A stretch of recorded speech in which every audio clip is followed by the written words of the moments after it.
Si ignoras lo que ocurrió antes de que nacieras, siempre serás un niño. Cicerón.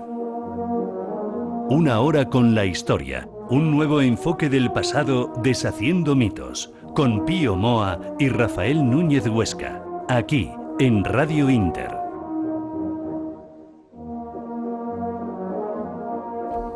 Buenas noches, bienvenidos a Una hora con la historia.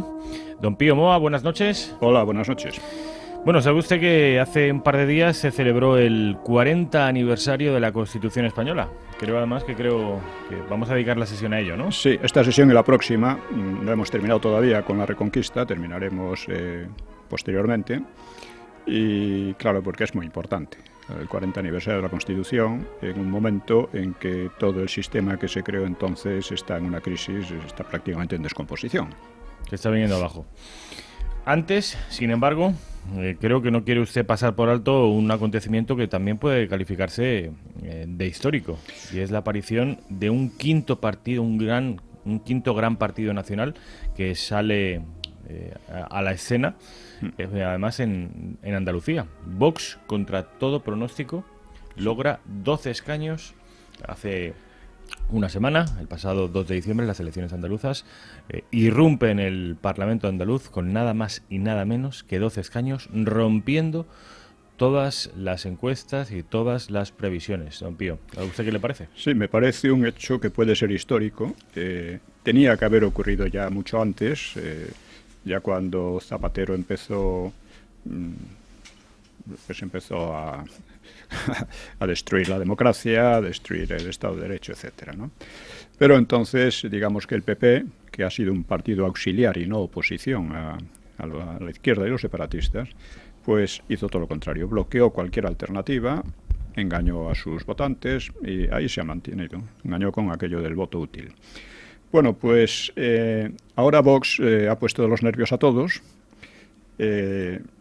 Uno de esos partidos, Podemos, se ha convertido tiene una actitud puramente gangsteril para impedir que funcionen las instituciones.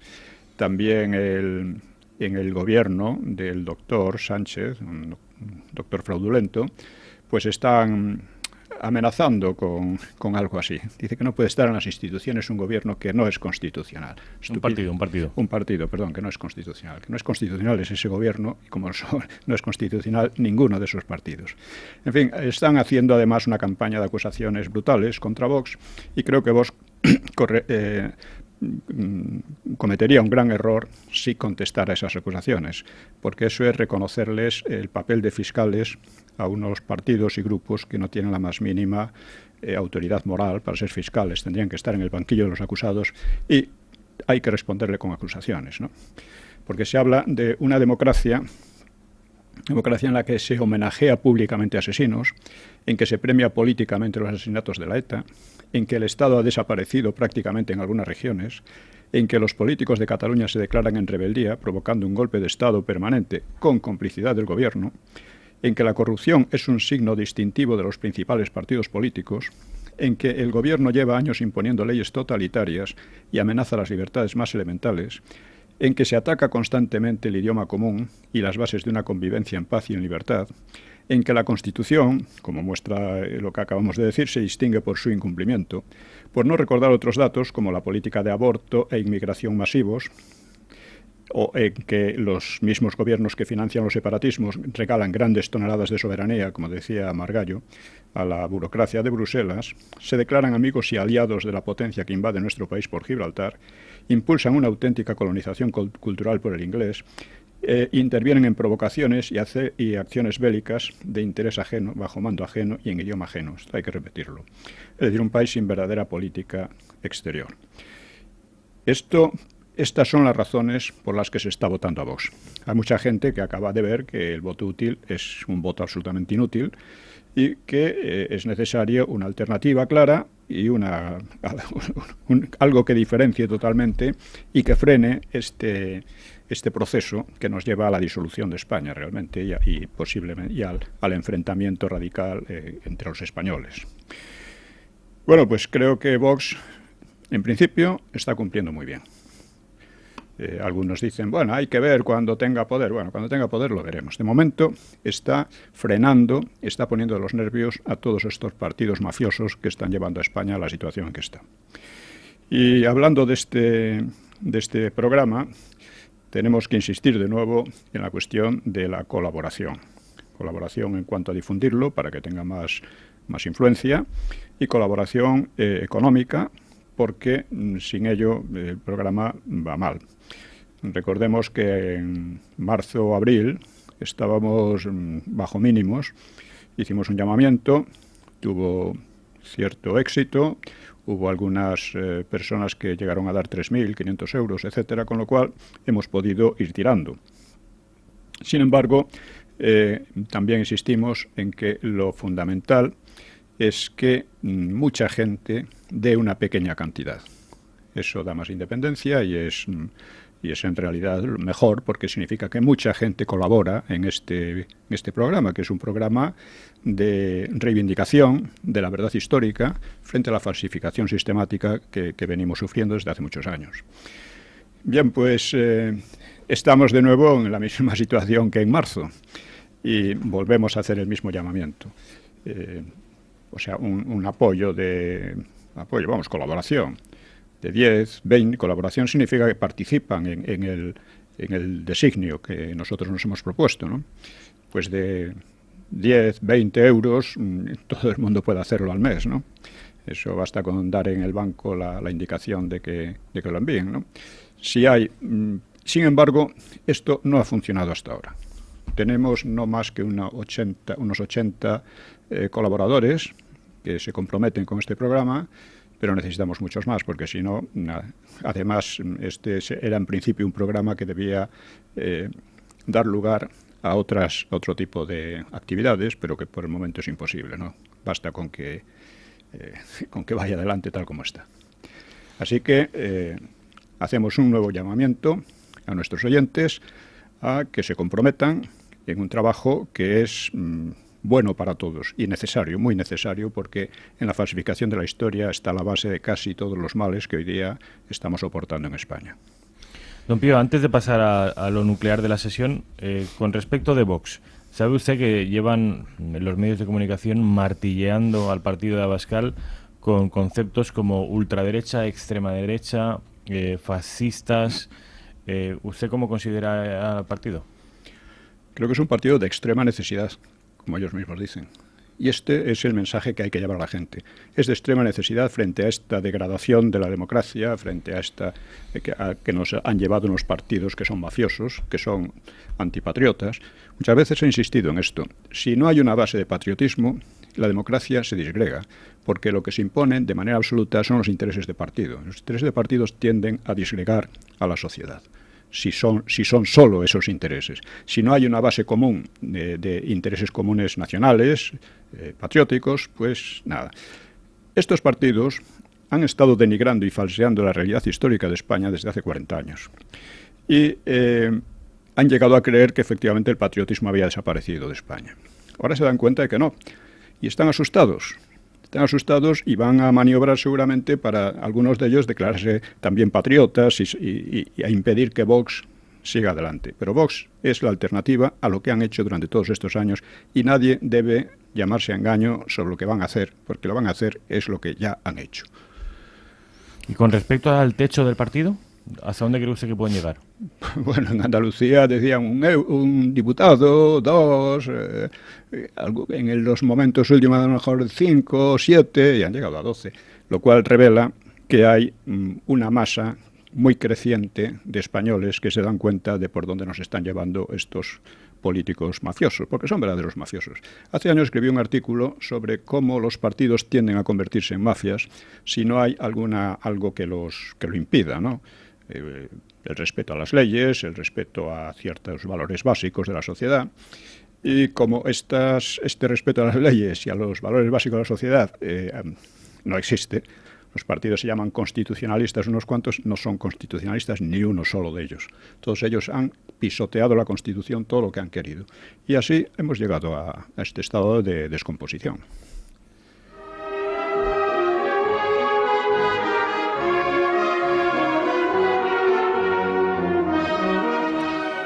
Don Pío, hace un par de días se celebraba el 40 aniversario de la Constitución española. El 6 de diciembre de 1978, los españoles acudían masivamente a refrendar el texto constitucional del 78, con una participación gigantesca y un nivel de aprobación también enorme y cercano al 90%. En Cataluña superior incluso al 90%. No tan masivo. Ahora ya lo veremos, no fue tan masivo ni mucho menos. Fue mucho más masivo el referéndum de diciembre de 1976, que decidió la democratización desde el franquismo y no contra el franquismo. Bueno, en cualquier caso, el sí que fue masivo, sí, abrumador. Lo vamos a ver. Por supuesto que sí, pero no tan abrumador, ¿eh? O sea, así como el año... Estoy con el libro La transición de cristal, que escribí hace unos años, precisamente para clarificar estas cosas, porque casi todas las historias que se han publicado sobre la transición en estos años son pura filfa, ¿no? O por lo menos filfa, pura farfolla en un 50, 60, 80%, ¿no? Así que vamos a ver algunas cuestiones clave. O sea, el año 76 fue el de las reformas de Fraga y de Fernández Miranda, se impuso la de Fernández Miranda, Torcuato, y el 77 el de la reforma de Suárez y las primeras elecciones democráticas.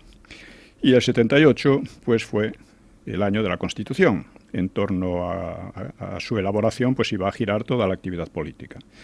Es interesante ver qué circunstancias políticas generales en el mundo había, ¿no? Aquel año, ¿no? Fue el año en que Jimmy Carter asumió el poder en USA para emprender una política más abierta hacia los extremismos de izquierda exteriores. Se firmó un tratado de no proliferación nuclear entre las dos superpotencias y 13 países más. En China, Deng Xiaoping, un dirigente purgado por la Revolución Cultural de Mao, volvió al poder para desconcierto de los maoístas europeos, ¿no?, entre los cuales yo me encontraba. En Israel ganaba las elecciones el Likud, el partido de Menachem Begin, que era el antiguo líder del Irgun, un grupo terrorista muy famoso, y que, pese a sus antecedentes, pues iba a dirigir la única operación de paz exitosa en la zona con el Egipto de Sadat, operación que se ha venido abajo posteriormente. Se producían golpes de Estado en Pakistán y en Etiopía, y en Etiopía se inauguraba un régimen comunista verdaderamente mortífero, que desarticuló económicamente el país y empleó el hambre para aniquilar a poblaciones rebeldes. Estambul sufría disturbios con decenas de muertos y, en sentido contrario, los militares uruguayos anunciaban la vuelta a la normalidad constitucional para 1981 y Bolivia la adelantaba a 1978. Probablemente influía en estas decisiones el éxito, en lo esencial, de la transición española según iba marchando, ¿no? En el Ulster, Inglaterra, continuaba la violencia, continuaba el terrorismo en Italia y aún más en Alemania, donde varias prominentes personalidades fueron asesinadas. En octubre, terroristas palestinos secuestraron un avión de Lufthansa exigiendo la libertad de presos del grupo Baader-Meinhof, pero el día 18 un comando alemán desbarató el secuestro en Mogadiscio, matando a 3 secuestradores. Pocas horas después, 3 presos, jefes del grupo alemán, entre ellos Andreas Baader, pues aparecían muertos por suicidio en la cárcel, y una 4ª terrorista sobrevivía al intento de matarse. ¿Por suicidio usted cree, don Pío? Bueno, el año anterior la dirigente Ulrike Meinhof se había suicidado también en prisión. Se sospechó, no hay pruebas concluyentes, pero es una sospecha muy lógica, de que habían sido asesinados. Y también Washington y Holanda sufrieron atentados graves. En otro sentido, pues fue el año en que nació el primer ordenador personal en Chicago y nacieron los rudimentos de Internet, cuyo origen está en la guerra de Vietnam, y mientras que avanzaba el programa espacial soviético. Bueno, pues como decíamos, este es un poco el contexto general y vamos a ver cómo ocurrió en España la Constitución. Para elaborarla se nombró una ponencia de 7 personas de diversos partidos y a su vez una comisión constitucional parlamentaria examinaría la propuesta de la ponencia antes de que se votara el proyecto definitivo por las Cortes y luego en referéndum ya planeado para diciembre, es decir, estamos en el aniversario. Bueno, en el último tercio de 1977, la ponencia había elaborado un anteproyecto que generó mucha polémica. Los puntos en disputa se referían a la educación y la cuestión religiosa, al significado o alcance del derecho a la conservación de la vida, al carácter de las autonomías, a la inclusión del término nacionalidades y a cuestiones menores. Un sector de la Iglesia criticaba la ausencia de toda mención de la divinidad. Bien, pues a fines de enero del año 78, Alianza Popular celebró su congreso y afirmó en sus mítines que no votaría la Constitución si ésta mantenía el punto de las nacionalidades y algunos otros. Y pronto cuajó en la ponencia una alianza informal, mayoritaria, entre UCD y AP, que pareció que iba a solventar los problemas como los citados, o sea, frente a los separatistas y la izquierda, pero, como diría bajo cuerda, Suárez y Gutiérrez Mellado decidieron no dar esa capital batalla, como decía Fraga. Aquel pacto tácito pues frenaba a la izquierda y a los separatistas, disgustó al PSOE hasta el punto de que su ponente Peces Barba escenificó una retirada espectacular el 6 de marzo por discrepar, según decía, sobre la libertad de enseñanza.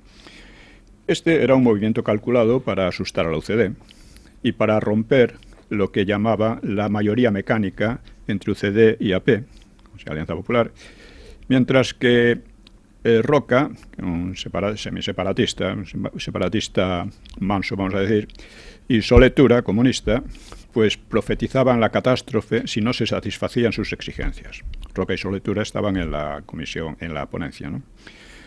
Bueno, la presión fue efectiva, pero la ponencia continuó sin Peces Barba, porque Suárez y Abril Martorell, tratando de dar una imagen progresista, pues pasaron a aliarse, de hecho, no con AP, sino con los nacionalistas y la izquierda, los separatistas. Fraga lamentaba: los ponentes de UCD siguen haciendo concesiones injustificadas e innecesarias a los nacionalismos, que aprovechan bien el chantaje socialista. Vemos cómo estaban las cosas ya entonces. Aún así, Fraga pesaba mucho porque era el mayor experto en derecho constitucional. Y dice Fraga, de haber hablado con Suárez, dice: Suárez me da su versión de la crisis y de sus posiciones constitucionales. Dudo que las tenga. Para él todo es negociable. El 16 de marzo, Suárez no tenía una idea de lo que es fundamental y lo que es accesorio, sobre lo que se puede negociar. El 16 de marzo terminaba la labor de la ponencia admitiendo las nacionalidades, un término preñado de peligros que lo abanderaban el comunista Soletura, el separatista Roca y el UCDista Herrero de Miñón, uno de los hombres de Suárez.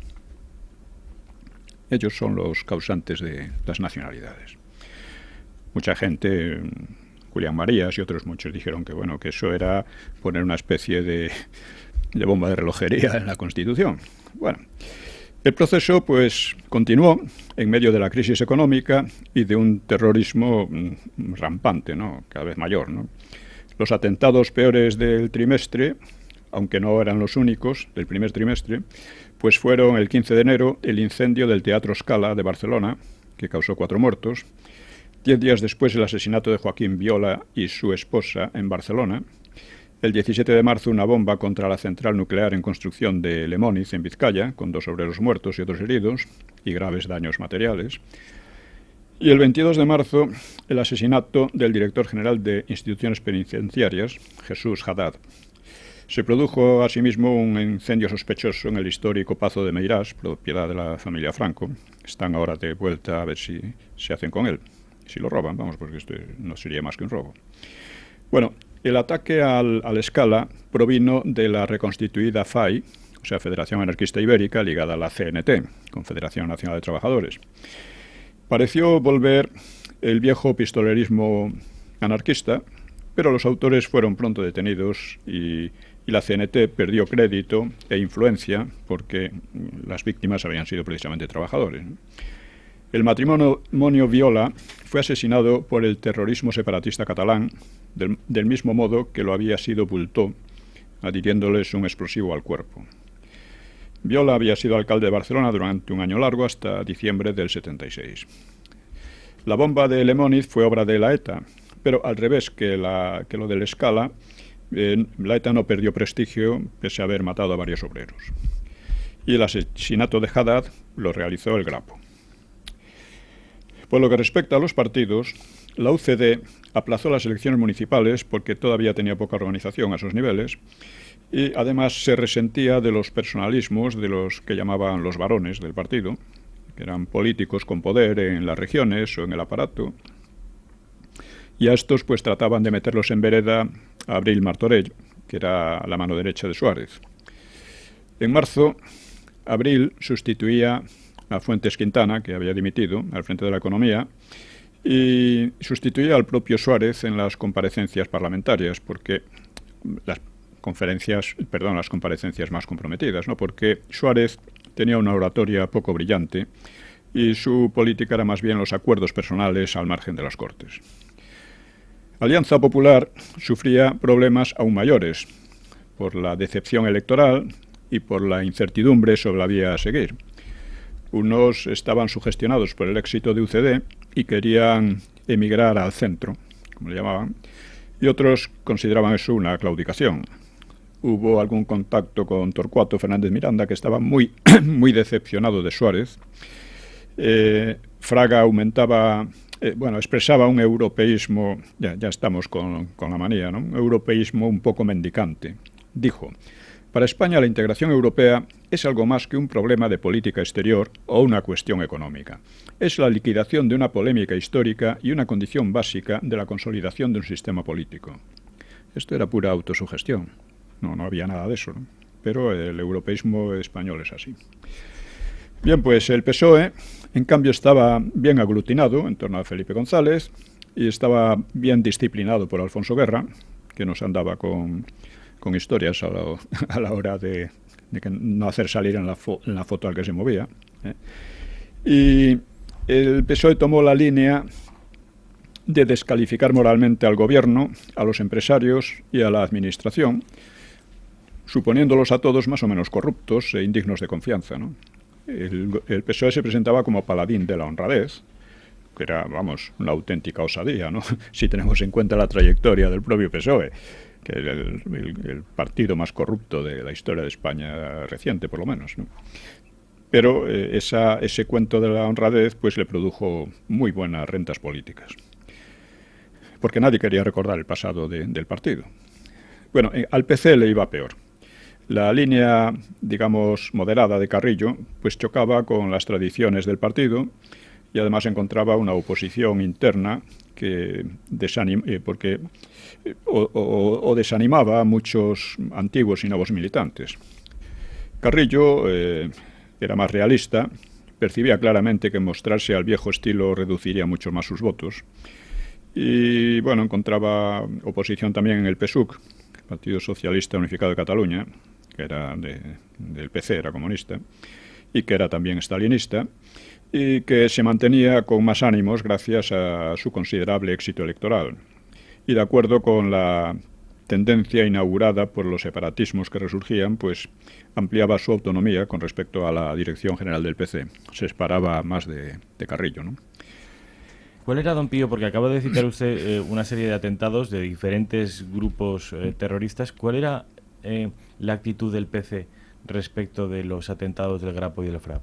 Estaba en contra. Respecto de la ETA, estaba en contra, no muy militantemente en contra. El PSOE menos todavía, ¿no?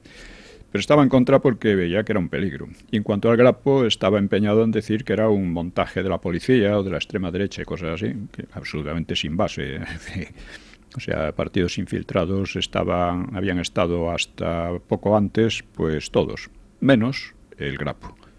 El Grapo pudo hacer una serie de acciones espectaculares, pues debido a que no estaba infiltrado. Empezó a estar infiltrado ya avanzado en 1977. Pero eso podemos hablar en otro momento, otro tema del Grapo, porque es interesante.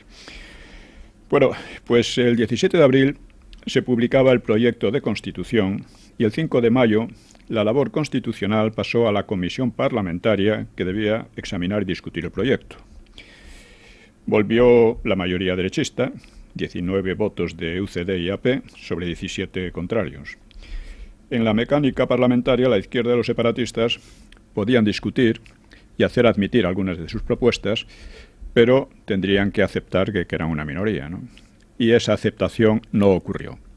Aprovecharon una una propuesta de UCD sobre la posible suspensión de libertades públicas en caso excepcional de lucha contra el terrorismo, y el PSOE amenazó con abandonar la comisión, afirmando por boca de Guerra que iba a ser la constitución más reaccionaria de Europa, obra de UCD y AP. Chantaje. Esto porque se proponían leyes de excepción para acabar con el terrorismo, que era cada vez más brutal. Pero el PSOE decía que no, que eso no era tan mala cosa.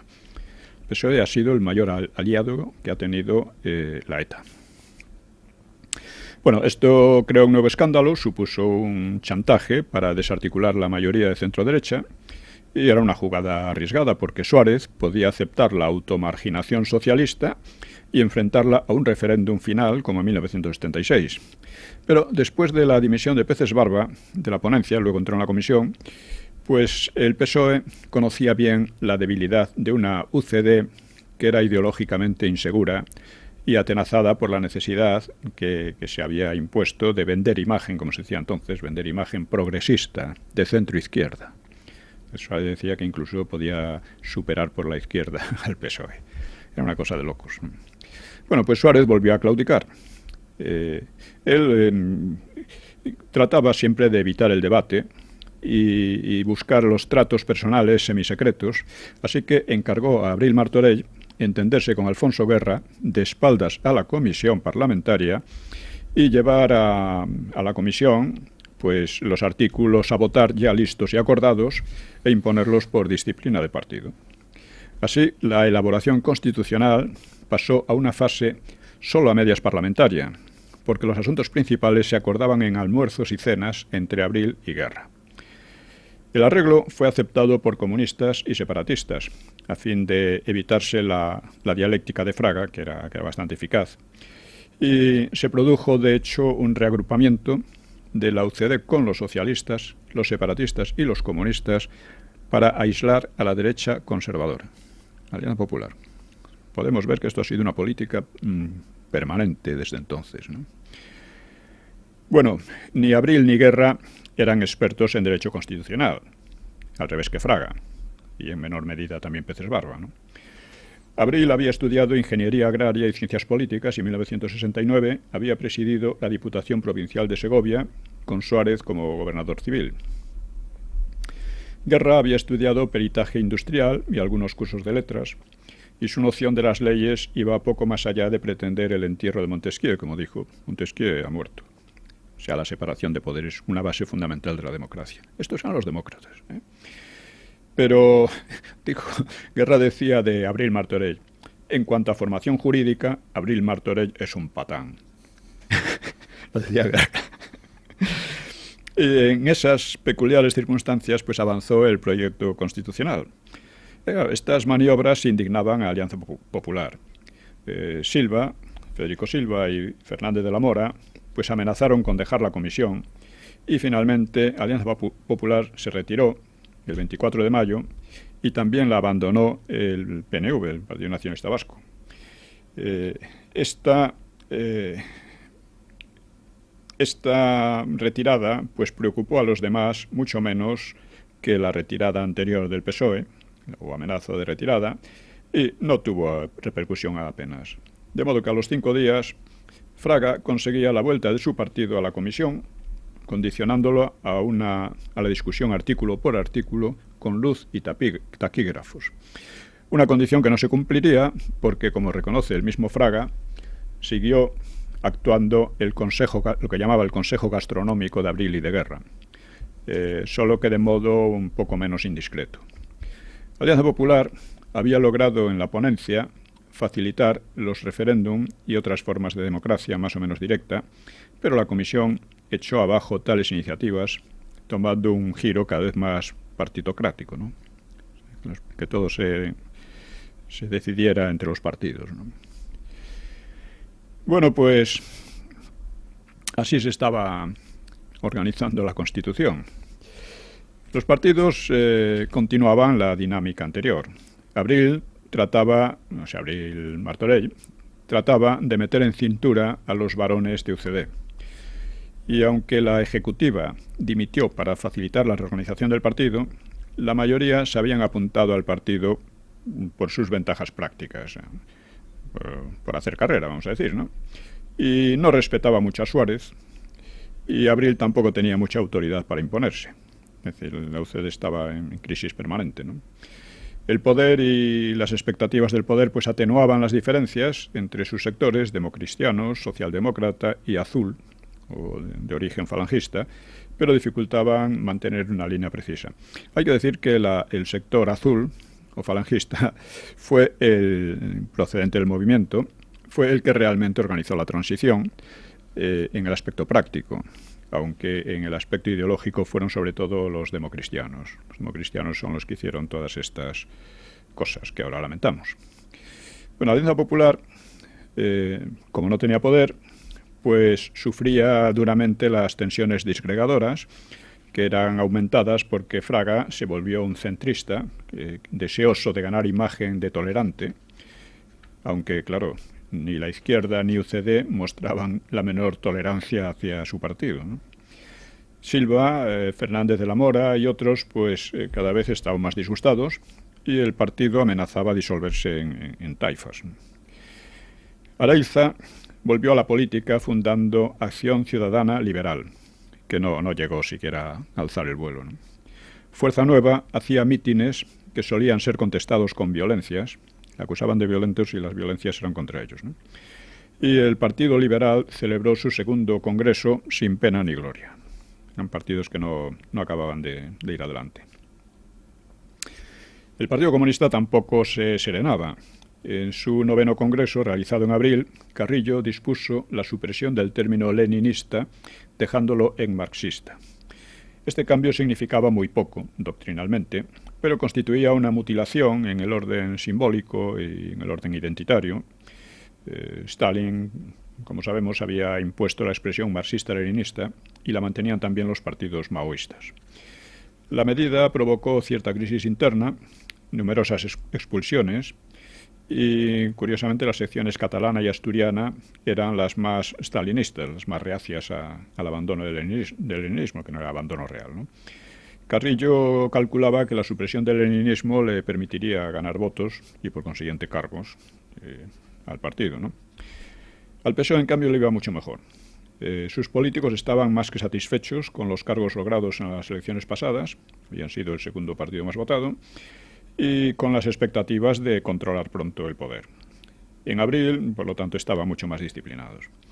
En abril recibían el refuerzo del Partido Socialista Popular de Tierno Galván, que estaba también muy mal, y sus atribulados líderes prefirieron ahorrarse una travesía del desierto y se sumaron a sus rivales, porque se llevaban muy mal con el PSOE. La fiesta del 1 de mayo fue unitaria de los sindicatos. Estamos viendo cómo iba desarrollándose políticamente el año, ¿no? Digo que el 1 de mayo participaron unidos sindicatos y partidos de izquierda. Hubo gran número de banderas rojas, también republicanas, puños en alto y tono muy marxistizado. A los pocos días, González habló de abandonar el marxismo. Esto levantó una polvareda. Y Guerra aclaró que el partido seguía fiel a Marx. Normal. Y fiel a Marx y contra Tocqueville. Eso se mantuvo siempre. Por lo menos lo de Tocqueville. El marxismo del PSOE siempre fue un poco de charanga, ¿no? Bueno, Pujol en Cataluña se resentía por la moderación y el prestigio que tomaba Tarradellas. Tarradellas exponía ideas que le irritaban mucho. Decía: no creo en lo que llaman países catalanes. Decía: tenemos la obligación de hacer de España un gran país. Y decía: mi patria es España. Él había aprendido en el exilio, había aprendido mucho, cosa que no todos aprendieron, ¿no? Así que no solo trataba de calmar los extremismos en Cataluña, sino también de convencer a Julia Guerra, del PNV, para que participara en las tareas constitucionales. El PNV exigía la inclusión de Navarra en lo que llamaba Euskadi. Euskadi es un término que no tiene sentido en vascuence y que lo inventó Sabino Arana, porque se encontró con el caso extraño de que el pueblo más antiguo del mundo no tenía una denominación que lo identificase. Las cosas estas son tremendas, ¿no? Bueno, el PSOE estaba de acuerdo con el PNV, contra la voluntad de la mayoría de los navarros. Y afortunadamente, algunos sectores socialistas navarros, que los encabezaba Víctor Manuel Arbeloa, pues obligaron al PSOE a volverse atrás. Y Tarradellas, de todas formas, terminó fracasando en Vascongadas y en Cataluña. El separatista moderado Roca hablaba de España como nación de naciones, o sea que es un contrasentido lógico, jurídico y político. Una nación de naciones es un imperio. Bien, pues se aprobaron preautonomías en Castilla, León, Extremadura y Baleares, hasta 13, en junio del 78. Estas preautonomías eran en cierto modo ya inconstitucional. O sea, la Constitución tenía primero que aceptar las autonomías, pero ya previamente ya montaban las preautonomías. El PNV exigía transferencias antes de la Constitución y las obtuvo. Y de hecho la UCD le regaló unos 150 millones de pesetas, una cantidad muy importante, para que se rehiciera. El PNV realmente no tenía apenas influencia entonces. Y lo hicieron pensando que así evitaban que la ETA cobrara más auge. No consiguieron nada, por supuesto. También hubo un intento de crear un nacionalismo castellano que reunió en Villalar, que era el sitio de la derrota de los comuneros 457 años antes, pues reunió a unas 15.000 personas, intervinieron comunistas, PSOE y UCD. El representante de UCD fue abucheado. Menos burguesía y más autonomía, era el grito. La bandera española del ayuntamiento fue sustituida por otra republicana. Un grupo de Alianza Popular con banderas nacionales fue recibido al grito de «Vosotros, fascistas, sois los terroristas». O sea, el 90% más del terrorismo que hubo en aquellos años fue de izquierda y separatistas. Fueron además agredidos físicamente y las banderas fueron quemadas. Hubo 17 heridos, algunos de ellos niños, en los follones estos. Esto en Villalar, el nacionalismo castellano que querían montar. Bueno, pues en abril, Antonio Cubillo sobrevivió en Argel a un atentado que le dejó secuelas. Y tras el intento parece haber estado el gobierno, preocupado por las acciones terroristas del MPAYAC, que era su grupo, y por su constante agitación internacional, que instigaba a la OUA, Organización para la Unidad Africana, pues nos instigaba a descolonizar, como decían las Islas Canarias, y trataba de llegar a la ONU con apoyo de varias dictaduras africanas, sobre todo la argelina, porque Argelia aspiraba a controlar el Sáhara, es español, a través del Frente Polisario, y estaba en guerra con Marruecos a través del Frente Polisario, ¿no? Bueno, pues por entonces continuaban los disturbios de presos comunes con autolesiones, que armaron unos follones tremendos en aquella época. En aquel segundo trimestre, el terrorismo nacionalista vasco asesinó a 8 personas, entre ellas un niño. El caso más publicitado fue el del periodista bilbaíno José María Portell, el 28 de junio. Este Portell era un intermediario en negociaciones del gobierno de Martín Villa con la ETA.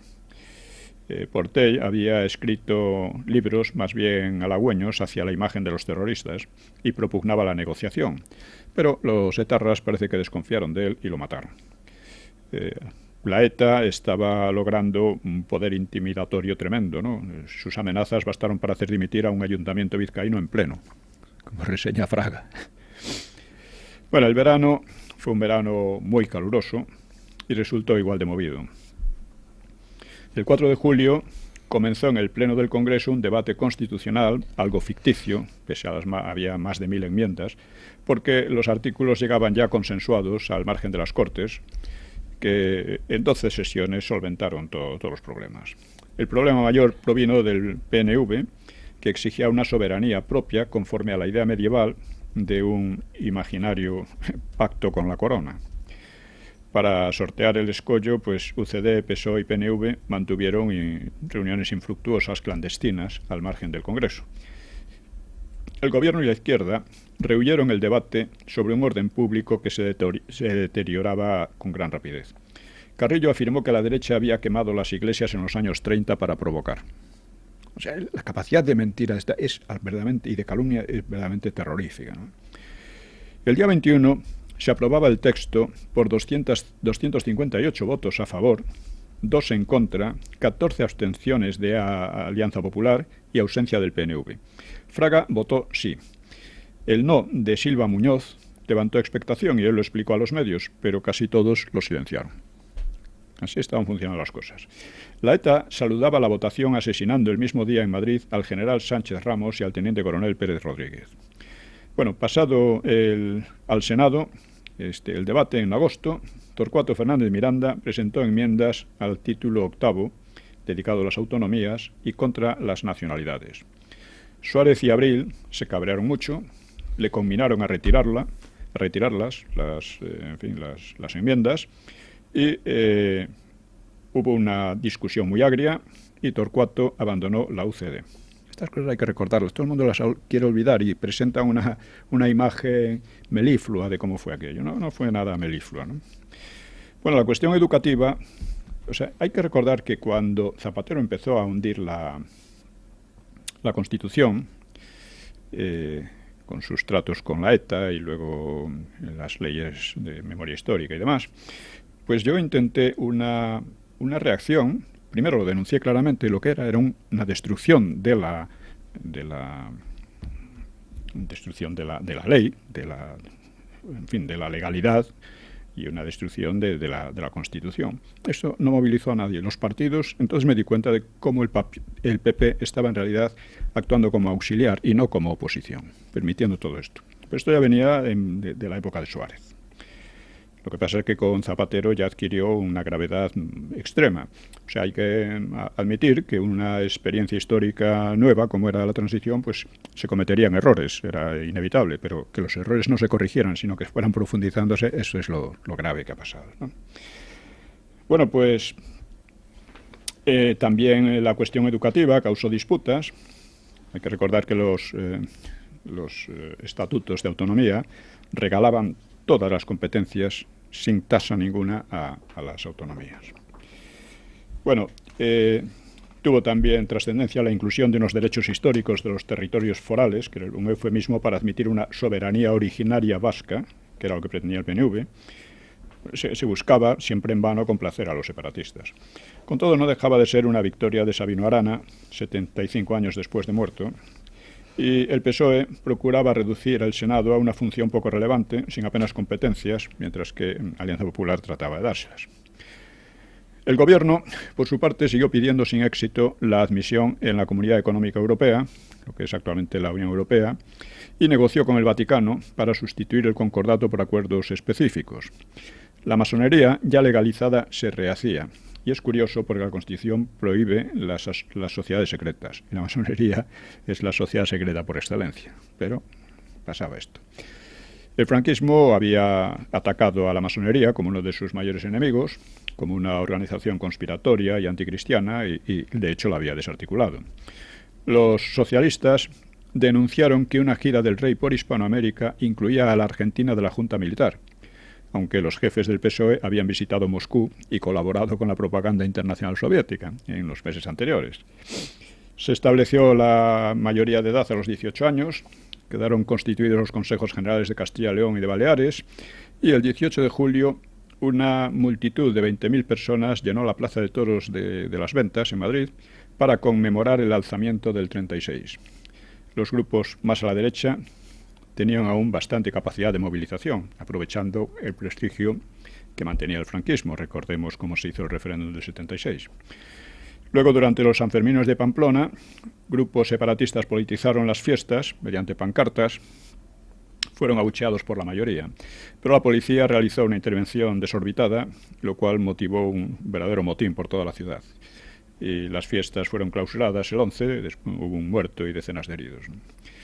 La UCD siguió utilizando la televisión con eficacia, pero la crisis interna continuaba. Los millonarios del partido se pronunciaban por una socialdemocracia a la italiana, que resultaría muy corrupta, por cierto.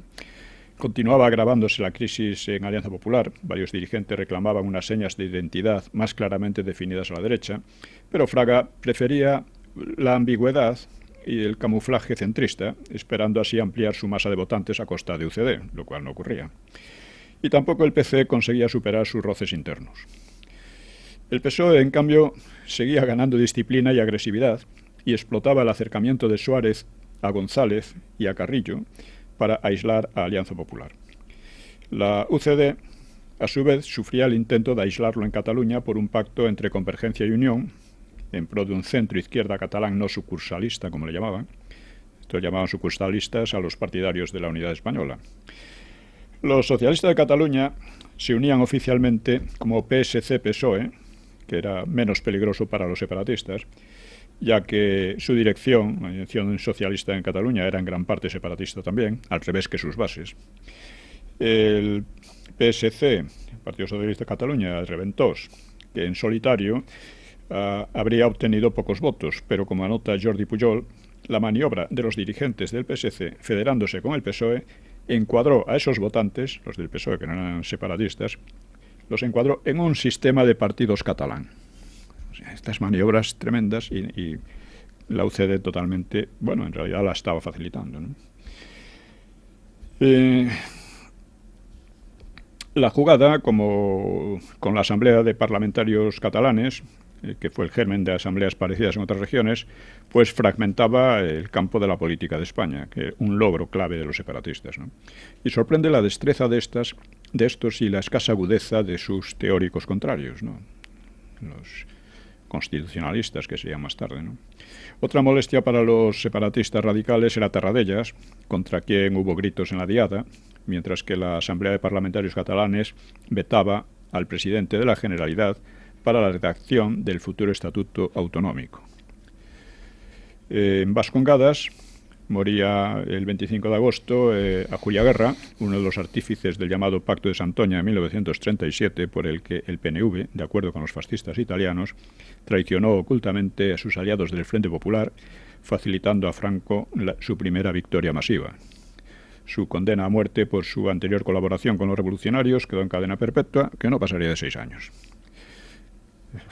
Hay que recordar esto, porque si no, estamos perdidos, ¿no? Bueno, aquel verano hubo también una oleada de incendios forestales, en su mayoría intencionados. Muchos temían la ruina de la gran labor reforestadora del franquismo. El ecologismo era todavía débil, pero mostraría muy poca simpatía por los bosques tachados de franquistas. Y también se hacía normal la quema de banderas nacionales. Este era el ambiente. El trimestre final del año pues vio la aprobación definitiva de la Constitución, la ruptura de Alianza Popular, el auge terrorista y alguna conspiración militar.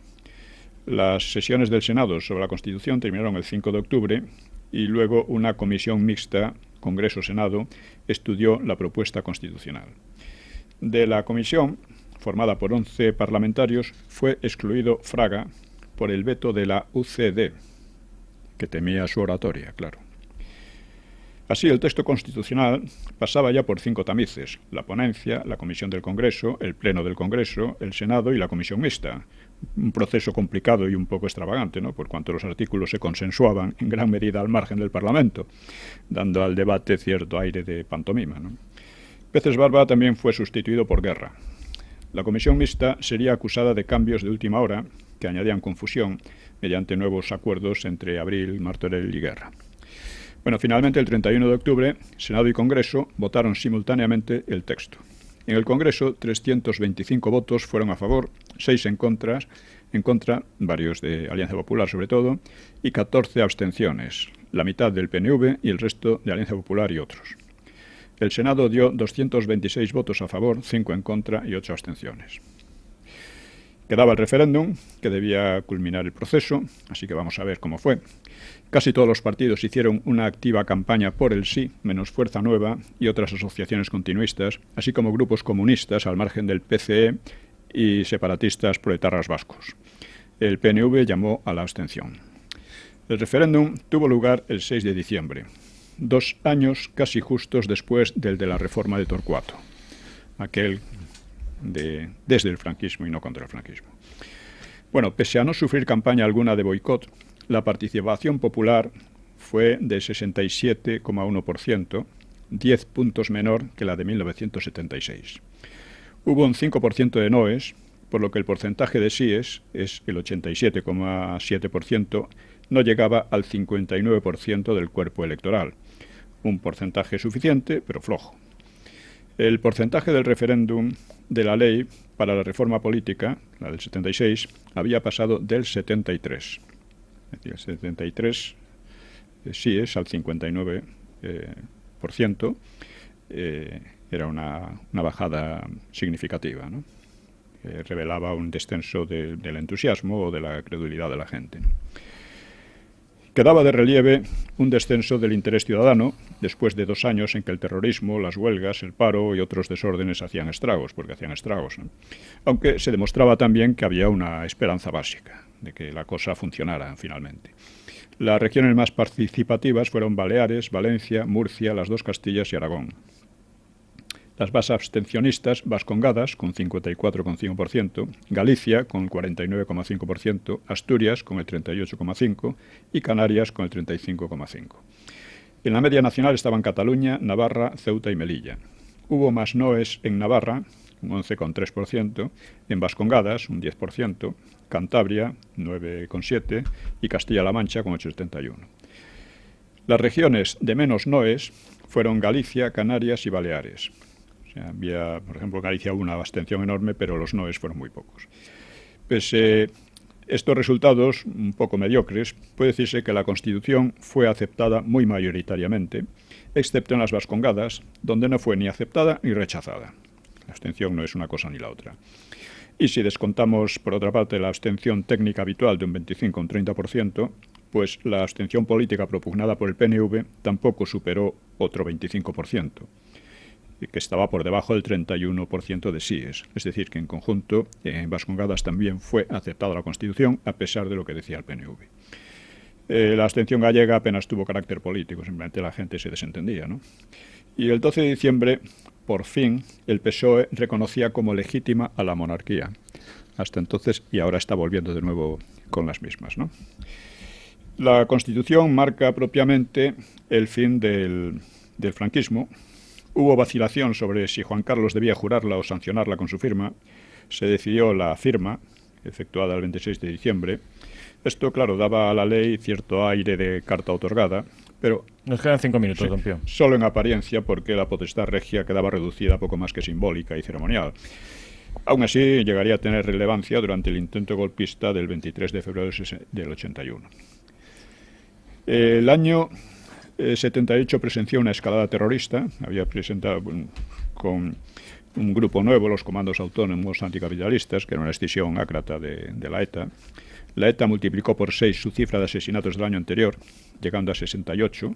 Bajo el franquismo habían sido 2 en el 68, 1 en el 69, ninguno en los 2 años siguientes, 1 en el 72, 6 en el 73 y 19 en el 74 y 16 en el 75. En el 75 la ETA quedó casi desarticulada, pero en la transición volvió a coger fuerza. El Grapo asesinó a 6 personas, el terrorismo separatista catalán a no menos de 2, la extrema derecha a 3, 2 de ellas mediante un paquete bomba dirigido al país. Los daños materiales fueron también muy cuantiosos. En fin, Francia no ayudaba, las izquierdas seguían admirando a la ETA, porque en fin, les acusaban de colaboradores con el franquismo, en definitiva, ¿no? A estos partidos que estaban en la transición, ¿no? El gobierno recurrió a la guerra sucia con el atentado contra Cubillo, y el que voló con su coche a Argala, jefe de los asesinos de Carrero Blanco y de otros asesinatos en el 5º aniversario del magnicidio. Bueno, vamos a centrarnos aquí. Las reacciones ante el fin de Argala son muy ilustrativas. El PSOE condenó en Vascongadas lo que llamó el brutal atentado. En el funeral, el cura lo comparó nada menos que con Cristo.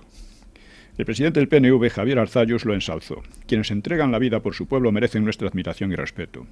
Otros loaban su capacidad de análisis político. Lo convertían en héroe y mártir del pueblo vasco, que avanzaba como un torrente arrollador. Todo esto son citas textuales. Hablaban de asesinato fascista, etc. El País, que era ya el diario más influyente y temido por la derecha, dio una imagen amable del terrorista, ponderando sus dotes intelectuales, pasaba por teórico marxista, de hombre culto y muy aficionado a la literatura, de aspecto ascético y férrea voluntad, poco sectario, partidario de la solución negociada para el problema vasco, aunque también de la lucha armada, como llamaban a los crímenes, a fin de obligar al gobierno a la negociación. Así que el gobierno parecía culpable por no negociar el problema vasco que había creado la misma ETA.